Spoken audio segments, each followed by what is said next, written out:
Hey guys, I'm Josh and I'm going to be taking a wheel off the FTX Carnage Nitro. So use this tool and start loosening it.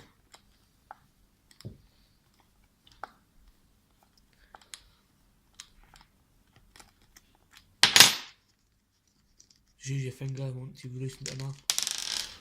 And then that's your wheel nut, and then you just want to pull it off.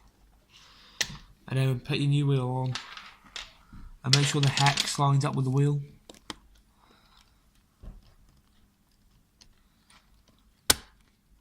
Like that, make sure it spins.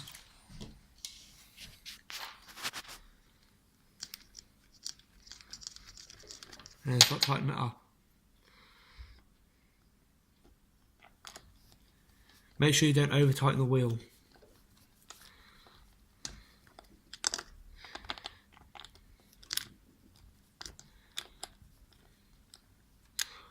Thanks guys for watching.